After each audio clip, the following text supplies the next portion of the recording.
اعوذ باللہ من الشیطان الرجیم، بسم اللہ الرحمن الرحیم۔ صرف 31 سال کی عمر میں پورے مصر کا حاکم اور فوج کا سپہ سالار بننے والا شخص، جس نے اکیلے پورے یورپ کی متحدہ افواج کا مقابلہ کیا، جس نے تاریخ میں پہلی مرتبہ مصر اور شام پر ایک ساتھ حکومت کرنے کا اعزاز حاصل کیا، جس نے صلیبیوں کی تمام تر سازشوں کو ناکام بنا کر مسجد اقصیٰ کو آزاد کرایا اور بیت المقدس کا فاتح بنا، جس نے دلیری، جانبازی، جاسوسی اور کمانڈو آپریشن کی وہ مثالیں قائم کیں جس پر کئی صدیاں گزر جانے کے باوجود آج تک مسلمانوں کا فخر قائم ہے اور کفر پر خوف طاری ہے۔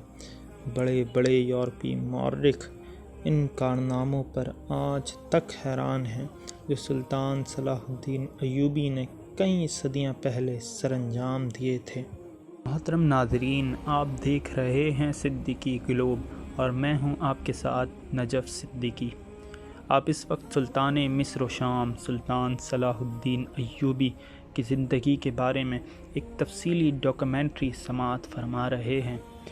اس ڈاکیومنٹری میں ہم آپ کو سلطان صلاح الدین ایوبی کی زندگی کے بارے میں انتہائی تفصیل سے بتائیں گے۔ ان کے حیاتی کارنامے، واقعات، جنگی فہم و فراست، ان کے دور کے ایمان فروشوں کی داستانیں اور عورت اور شراب کے ذریعے دشمن اور کفر کی سازشیں، اور بالخصوص سلطان کے دور کی جاسوسوں کی منفرد اور بے مثال تاریخ کو ہم جانیں گے۔ اس ڈاکیومنٹری کے آج پہلے ایپیسوڈ میں ہم سلطان صلاح الدین ایوبی کا تعارف اور آپ کی ابتدائی حالات زندگی کے متعلق مختصراً جانیں گے۔ سلطان صلاح الدین ایوبی کا اصل نام یوسف تھا اور والد کا نام نجم الدین ایوب تھا۔ آپ کی پیدائش سن 1138 عیسوی میں عراق کے ایک چھوٹے سے قصبے میں ہوئی۔ اس وجہ سے آپ نسلاً کرد یعنی عراقی تھے۔ بچپن ہی سے آپ نے علم کے ساتھ ساتھ تلوار بازی کی تربیت حاصل کی اور دین کا علم حاصل کرنے کے ساتھ ساتھ سپہ گری کا ہنر بھی حاصل کیا۔ سلطان صلاح الدین ایوبی نے ابتدائی تعلیم بغداد کے تاریخی مدرسے نظام الملک سے حاصل کی۔ یہ مدرسہ تاریخ کے مشہور سلجوقی سلطنت کے وزیر نظام الملک کا قائم کردہ تھا، جو کہ سلطان الپ ارسلان اور ان کے بعد ان کے جانشین سلطان ملک شاہ کے وزیر رہے۔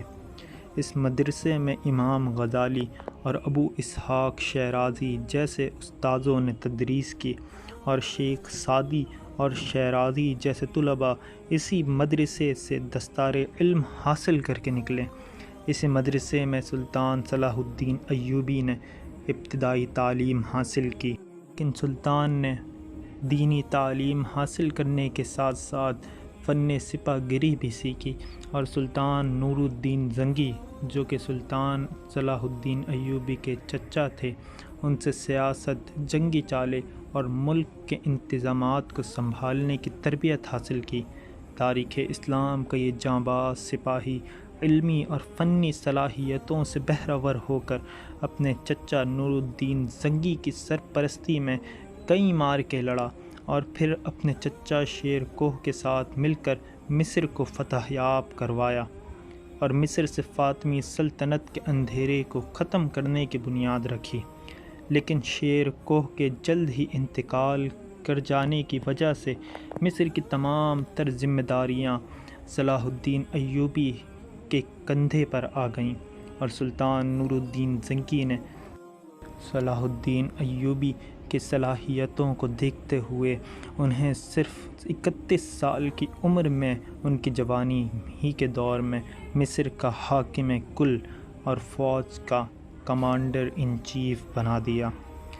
چنانچہ 23 مارچ 1159 عیسوی کو جب سلطان صلاح الدین ایوبی مصر کا حاکم بنا تو اسلام و کفر اور حق و باطل کا وہ معرکہ شروع ہوا جو کئی سال بعد جا کر بیت المقدس کی فتح پر اختتام پذیر ہوا۔